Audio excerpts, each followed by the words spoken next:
हिंदुस्तान बेशुमार कलाओं का धनी है और हर कला अपने में अलग खासियत लिए हुए है। यहाँ सांस लेने वाली जिंदगियां भी इस बात को बखूबी जानती हैं कि इन बेशकीमती कलाओं के जरिए हिंदुस्तान अंतर्राष्ट्रीय स्तर पर भी अपनी पहचान बनाए हुए है।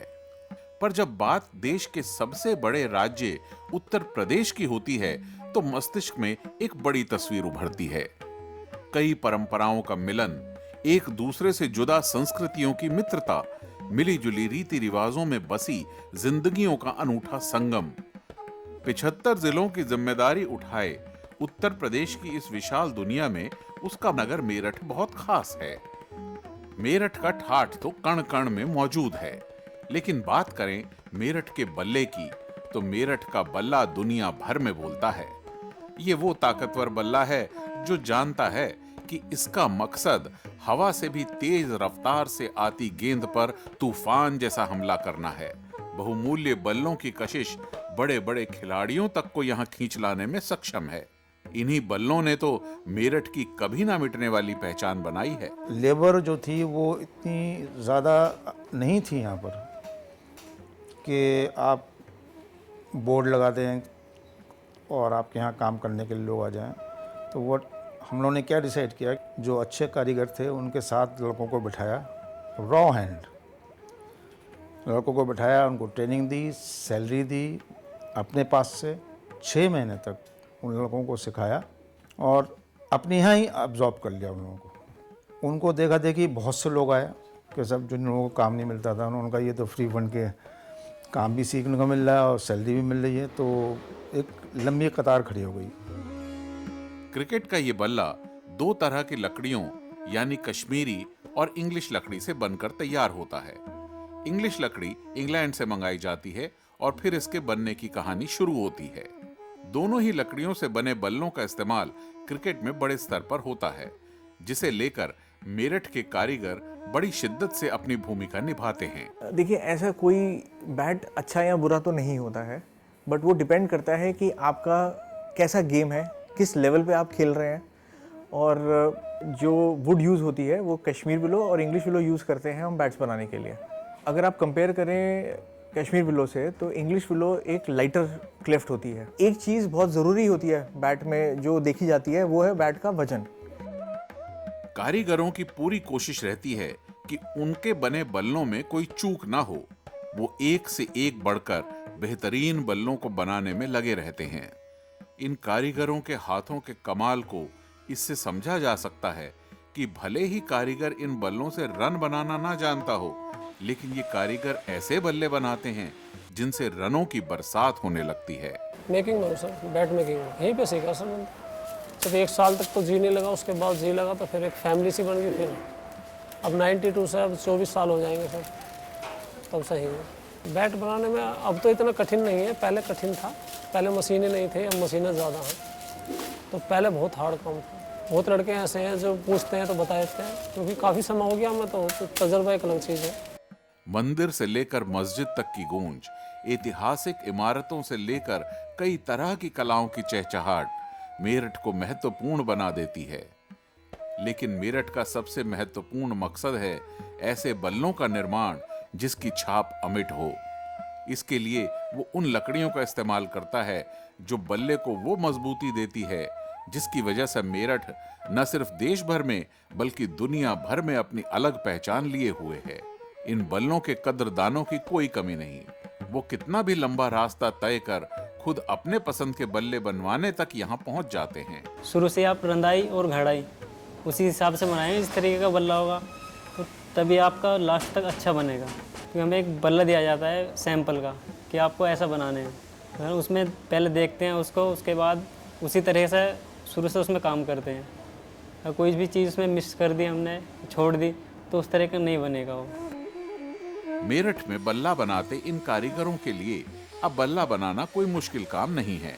हालांकि बल्ला बनाना इतना आसान भी नहीं जितना नजर आता है, पर बरसों की मेहनत का नतीजा है कि लकड़ी छूते ही ये इनमें जान डाल देते हैं।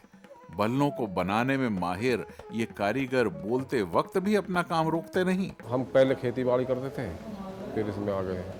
बस थोड़ी ज़मीन थी, उसमें काम पूरा नहीं हो पावा था, कहना वो खर्चा नहीं चल पावा था, बस यहाँ पे आ गए थे। यहाँ पे आकर के सीखा था काम, फिर सीख गए थे, फिर तैयारी चालू कर दी थी। क्या है, यह है कि अपना बच्चे पल रहे हैं, बच्चों के शादी ब्याह कर रहे हैं, अपना खर्चा पानी चल रहा है। ये कारीगर आज या कल से बल्ला नहीं बना रहे, इन्हें बरसों हो गए हैं देश को मजबूत बल्ले देते देते। एक बल्ले से निकलने वाले रन जहां खिलाड़ी की किस्मत चमका देते हैं, तो दूसरी तरफ इन बल्लों को चमकाने वाले इन कारीगरों की आमदनी बहुत ज्यादा नहीं, पर हाँ, बल्ले को बनाने का जज्बा आज भी आसमान छूता है। हम कारपेंटर हैं तो टूल्स के बारे में तो हमें नॉलेज है ही।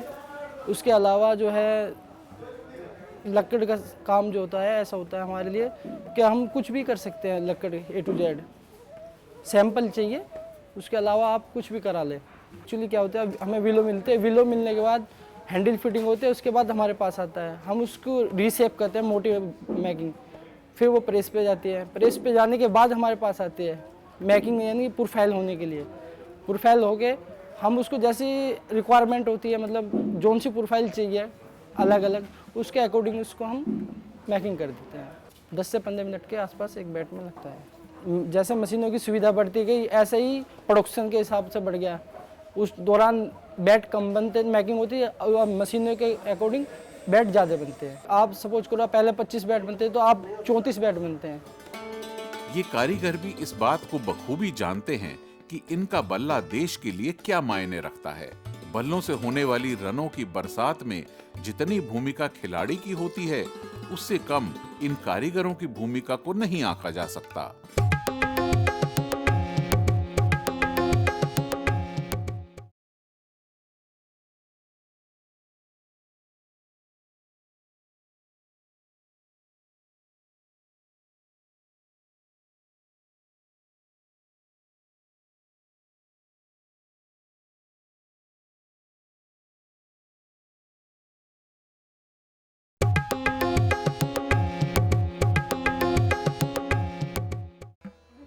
स्पोर्ट्स सिटी कहे जाने वाले मेरठ की पहचान दिन ब दिन बढ़ी है।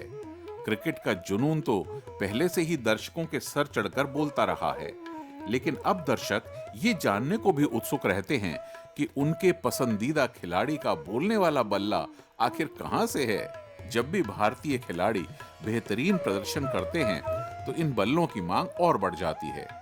फिर नजर आने लगता है हर गली में मेरठ का बोलता बल्ला। अगर इंडिया वर्ल्ड कप जीत जाए या टेस्ट की नंबर 1 टीम बन जाए, तो एकदम बिजनेस का प्रोफाइल चेंज हो जाता है। तो इतनी डिमांड आ जाती है उसे, और अगर यही परफॉर्मेंस डाउन हो जाए, तो उससे एकदम डिमांड, वो जो ज़्यादा डिमांड क्रिएट होती है, वो एकदम उससे लेवल हो जाता है। भारतीय टीम के कई खिलाड़ियों को मेरठ में बने बल्लों पर इतना यकीन है कि वो खुद यहां पहुंचने में देरी नहीं करते, और इस फहरिस्त में कई नामचीन खिलाड़ी शामिल हैं। वास्तव में कामयाबी इन बल्लों की नहीं, बल्कि इन्हें बनाने वाले कारीगरों की है। मैं मैकिंग करता हूँ सर, शेप डालता हूँ बैट की। 17 साल हो गए। स्टार्टिंग में 3 महीने सीखा था मैं यहाँ पर आके। ये जब तक हम रिटायर नहीं होने का सर, इतना हमारी इच्छा ये है कि हम यहीं रहें। हम आगे और जाने की कोशिश कर रहे हैं, और भी अच्छे से अच्छा करने की इच्छा करते हैं हम अपने काम को। पहले हम बैठ के बैट बनाते थे, आज हमें फैसिलिटी इतनी मिल गई, हम खड़े होकर बैट बना रहे हैं। पहले हमारे ये पैर जो यहाँ बड़े रहते थे, अब आसान है काम। और फैक्ट्रियों में बैठ के ही बैट बनते हैं आज भी, लेकिन हमारे यहाँ खड़े होकर बैट बन रहे हैं। हमारी इच्छा है कि जो नई पीढ़ी है वो अच्छी उभर के आए, अच्छा नाम करें। ये कारीगर भी इस बात को बखूबी जानते हैं कि इनका बल्ला देश के लिए क्या मायने रखता है। बल्लों से होने वाली रनों की बरसात में जितनी भूमिका खिलाड़ी की होती है, उससे कम इन कारीगरों की भूमिका को नहीं आंका जा सकता। इन्हें अपने हर बल्ले से प्यार है, क्योंकि हर बल्ले में इनकी मेहनत का पसीना मौजूद है। कई हाथ एक साथ बस बल्ला तैयार करने में लगे रहते हैं। बिना रुके बल्ला बनाने की ये प्रक्रिया चलती रहती है।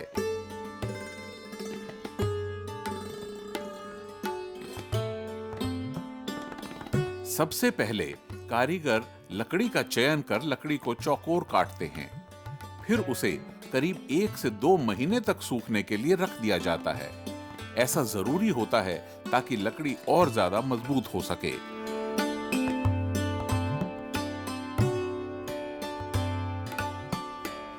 फिर अच्छी तरह लकड़ी मशीन से छिलाई कर उसे वी शेप के आकार में ढाला जाता है।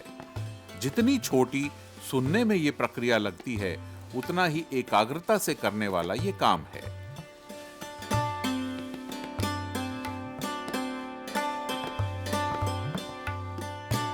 बल्ले को पकड़ने वाला ऊपरी सिरा यानी हैंडल बहुत सावधानी से बनाया जाता है। 4 हिस्सों में बांटकर उसमें रबड़ चढ़ाने का काम किया जाता है।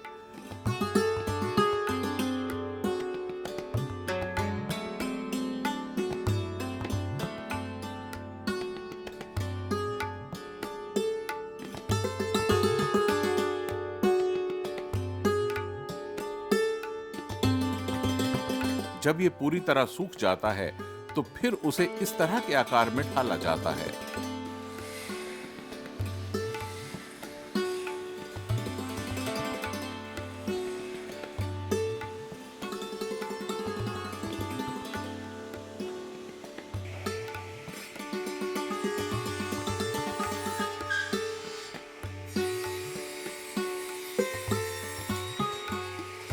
बल्ले में हैंडल को अच्छी तरह जमाने के बाद फिर सूखने के लिए रख दिया जाता है ताकि मजबूती बरकरार रहे। अब बारी घिसाई की आती है। आकार में किसी तरह कोई ऊंच नीच ना हो, इसके लिए सावधानी पूर्वक घिसाई का काम चलता है।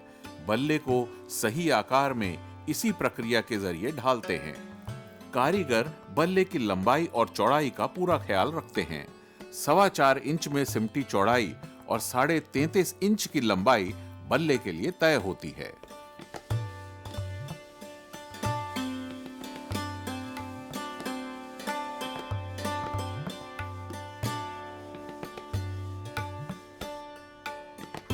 घिसाई के बाद बल्ले को फिनिशिंग दी जाती है। ये चरण बहुत अहम होता है।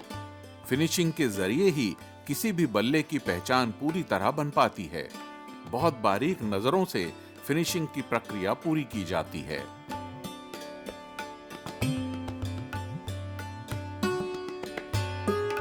बल्ले चमकदार, मुलायम और सही आकार तक पहुंचाने के लिए बफिंग शुरू होती है।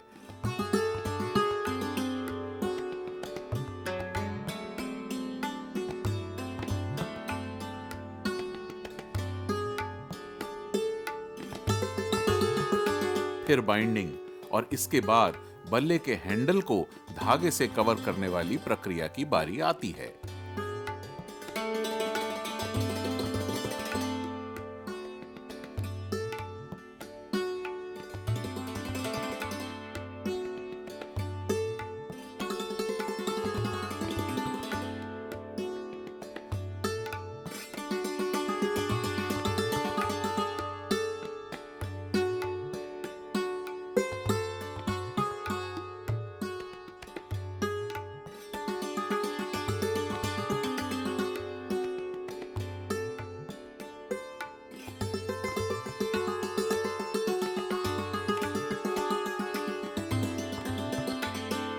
क्रिकेट के इन बल्लों की कहानी को जुबान देती है गेंद।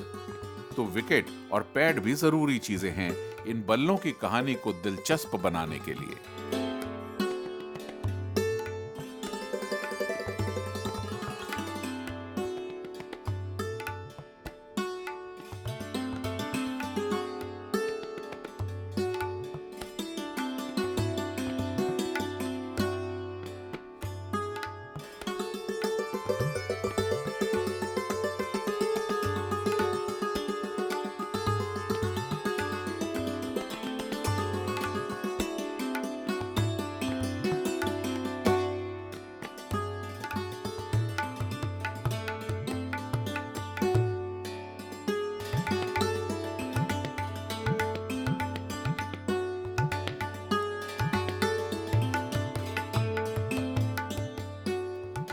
बल्ला बनाने की प्रक्रिया आसान नहीं होती।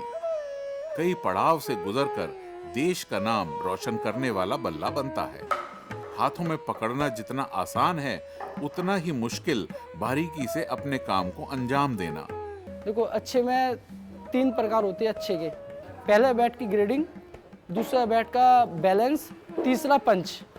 ये खास होती है 3 बैट में। जिस बैट में तीनों खासियत होंगी वो बैट बेस्ट होगा। उसमें अलग अलग प्रोफाइल होती हैं। कुछ चल रहा सचिन शेप है, विराट शेप है या रैना शेप है, अलग अलग प्रोफाइल हैं सबकी। ये विराट शेप है। विराट शेप का मतलब कहने का ये है, इसका जो बैलेंस जो होता है, यहाँ से जितना वेट निकलता है उतना ही ये मिडिल में जाता है। जैसे ये मिडिल में जाएगा उसका बैलेंस बनना रहता है। ये हमारा रैना शेप है। ये इसका जो ये है, ये पूरा राउंड है। तो जैसे ये पूरा राउंड आगा, इसमें यहाँ पे आ जाओ, यहाँ पे आ जाओ, यहाँ पे, तीनों जगह मार करेगा ये। सचिन शेप में सर ये डिफरेंट होता है। ये जो इसकी टून होता है जो, वो और जस्ट आगे होता है। टो वेट जो होता है, टो पे पहुँचता है, और उसका थोड़ा शेप भी भरा हुआ शेप है, उसका वेट भी हैवी होता है। सबसे बढ़िया रैना शेप हर प्लेयर पे चल जाती है। कुछ शेप ऐसी होती हैं जो हमारे विराट सर की हैं, यो हर आदमी पे प्लेयर पे नहीं चलेगी। सचिन शेप है वो सब पे नहीं चलेगी। अक्सर ज़्यादा प्लेयर बैट जो है रैना शेप वाले यूज होते हैं। इन चरणों से गुजरकर विलो बैट, चाहे वो कश्मीरी हो या इंग्लिश, बनकर तैयार है। लेकिन बैंड और स्टिकर के बिना इसे बाजार में नहीं उतारा जाता। कश्मीरी लकड़ी से बने बल्ले की कीमत इंग्लिश लकड़ी से बने बल्ले से कम ही होती है। इसके अलावा खिलाड़ी अपने पसंद के और शरीर के बनावट के मुताबिक भी अपना बल्ला तैयार करवाते हैं। Bat Kashmir willow, English willow, size में फुल साइज़, हैरो 6, 5, 4, 2, 1, 0। जैसे डीलर से हमसे मांगे कि मुझे सचिन के शेप के बैट चाहिए, तो हम आपको सचिन शेप बैट देंगे। सचिन शेप में जो है बल्ज नीचे है। रैना के में वो प्लेयर शेप के बैट हैं हमारे। और अगर विराट कोहली के मांगेंगे तो विराट कोहली में हमारा एक, हम उसे डक शेप बोलते हैं, उस टाइप के बैट हैं। ऐसे बैट हैं। आज मेरठ बेहतरीन बल्लों के लिए भी जाना जाता है, लेकिन मेरठ के बल्लों के सामने कई दिक्कतें मौजूद हैं। आज भी बल्ला बनाने की प्रक्रिया में बहुत ज्यादा वक्त लग जाता है।